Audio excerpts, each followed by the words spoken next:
कारण असं होतं की मी ह्या रस्त्यावरती 2 वर्षापासून स्टॉल लावतीये. एक छोटासा स्टॉल आहे माझा. तर मी ह्याच जागेवर फक्त 4 ठिकाणी फिरली. मला 4 लोकांनी माझ्यावरती कंप्लेंट केली. आता ही कंप्लेंट म्हणजे कशी, मी स्टार्टिंगला जो रस्ता स्टार्ट होतो तिथे गाडी लावत होती, तर बाजूच्या माणसांनी शाखा प्रमुखला कंप्लेंट केली. जेव्हापर्यंत माझ्या इथे गर्दी नव्हती तेव्हापर्यंत मला कोणी त्रास नाही दिला, पण जेव्हा माझ्या इथे गर्दी वाढली तेव्हा त्या लोकांनी मला त्रास द्यायला सुरू केला. इथे शाखा प्रमुख कडे जाऊन त्यांनी कंप्लेंट केली. शाखा प्रमुख कडून कुणाला कॉल केली असेल केडीएमसी वाल्यांना, त्यांनी माझा स्टॉल बंद केला. कोणतं शाखा प्रमुख? इथे एक आहे बघा. हा बरोबर, ते मला नाही माहिती दादा, मला काहीच माहिती नाहीये. फक्त एवढंच की माझा स्टॉल बंद केला. आता तुम्हाला काय वाटतं किती दिवस माझा स्टॉल बंद केला असेल? 1 दिवस 2 दिवस, पूर्ण 20 दिवस माझा स्टॉल बंद होता. मी रोज यायची, अशी हात जोडायची, दादा प्लीज माझा स्टॉल चालू करून द्या. मी माझ्या घरात एकटीच आहे कमवणारी, कोणी माझ्यावर दया नाही केली, थोडीशी पण दया नाही केली. मी 20 दिवस रडली, हात जोडली, दादा मला चालू करून द्या. शेवटी एक विशाखा ताई करून आहे, ती मला बोलली की तू इथे लाव जरा, बघ इथे काय होतंय का नाही. तर तिने मला थोडीशी मदत केली.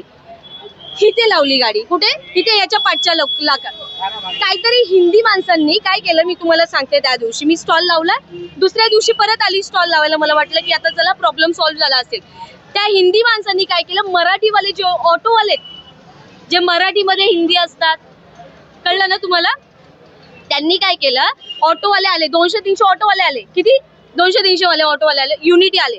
मला बोलतात तुमचा स्टॉल इथून पहिले बंद करा. मी म्हटलं काय झालं, काय रिझन आहे? नाही तुमचा सिलेंडर आहे, असं आहे तसं आहे. मी म्हटलं बाकीच्या लोकांचं सिलेंडर काय? हे जे रूल्स अँड रेग्युलेशन आहे ते मला फक्त लागू होणार का, बाकीच्या लोकांना लागू नाही होणार का? पालिकेने बाकीच्या लोकांवर कारवाई केली नाही केली ना. मी तुम्हाला तेच सांगते, मी मुद्द्यावरतीच येते. इथून माझा स्टॉल बंद केला मला घाबरवून. आता शेवटी एक जेव्हा मराठी माणूस येतो आपल्याला बोलायला, तर आपण मराठी माणसाचं ऐकणार की काहीतरी विचार करून बोलत असेल. पण नाही, कुणी कंप्लेंट केली? हिंदी माणसांनी कंप्लेंट केली. ऍक्शन कुणी घेतली? मराठी माणसांनी, ऑटोवाल्यांनी. संपली गोष्ट इथे. परत मग तिथून मी इथे आली. तुम्हाला काय वाटतं, रस्त्यावरती लोक पैसे घेत नाही? लोक पैसे नाही घेत. करप्शन तुम्हाला माहिती कुठे चाललंय? तुमच्याकडनं पण पालिकेने काय मागणी केली? हे बघा, मी पालिकेला स्वतः बोलत होती की मला एवढा त्रास देण्यापेक्षा 20 दिवस बंद धंदा ठेवण्यापेक्षा, दिवाळी आपण काय विचार करतो दिवाळीला, की घरात माझा पैसा आला पाहिजे. माझा धंदा बंद केलाय ताई, माझी काय हालत झाली असेल? माझी मम्मी रडत होती, माझी काय हालत झाली असेल? विचार करा. तुमच्याकडे आपले घ्यायचे 300 रुपये. हा, ते तर ऐका तुम्ही. माझं मम्मी आहे, 2 भाऊ आहे, पप्पा नाहीये. ठीक आहे. तर दिवाळी बंद, नवरात्री बंद. रवींद्र चव्हाण सरांच्या ऑफिसला गेली, पण ते काय भेटले नाही, कारण की त्यांचं नमो काय ते त्यांचं चालू होतं. एवढं मी डिप्रेशन मध्ये गेली ना, की मला आता कुठून तरी मदत भेटेल का. काय मागणी? माझी मागणी एवढीच होती. पहिले माझं 1 मिनिट ऐका दादा. हे झालं, तिथून मला इथे आणलं. इथून काय केलं, हे बघा, हा जो ब्रिज आहे, इथून फोटो टाकला की इथे स्टॉल आहे, इथे स्टॉल आहे, इथे स्टॉल लावला. तर इथून फोटो गेला, केडीएमसी वाला आला, माझ्याकडे पूर्ण व्हिडिओ प्रूफ सोबत.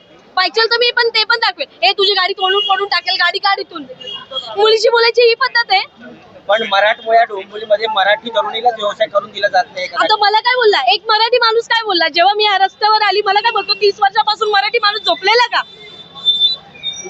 हा, केली ना दादा, एक जागेवर नाही केली, खूप जागेवर केली.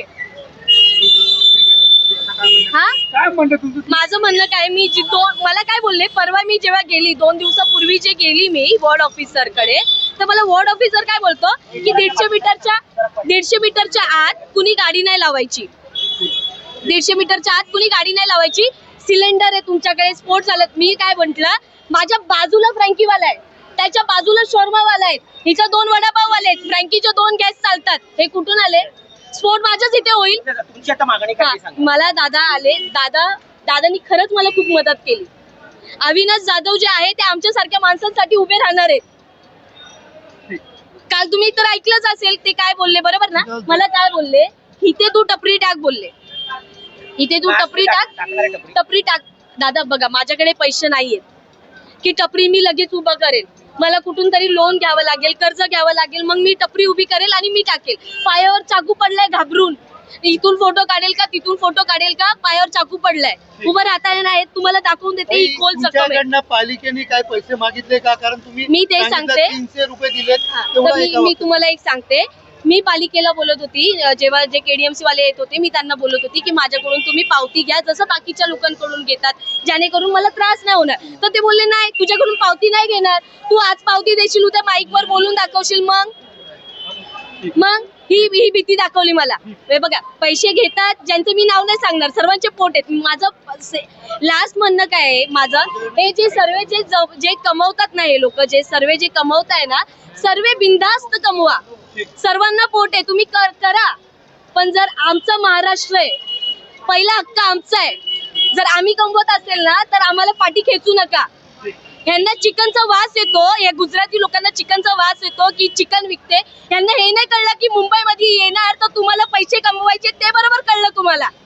हा, हे कळलं तुम्हाला बरोबर.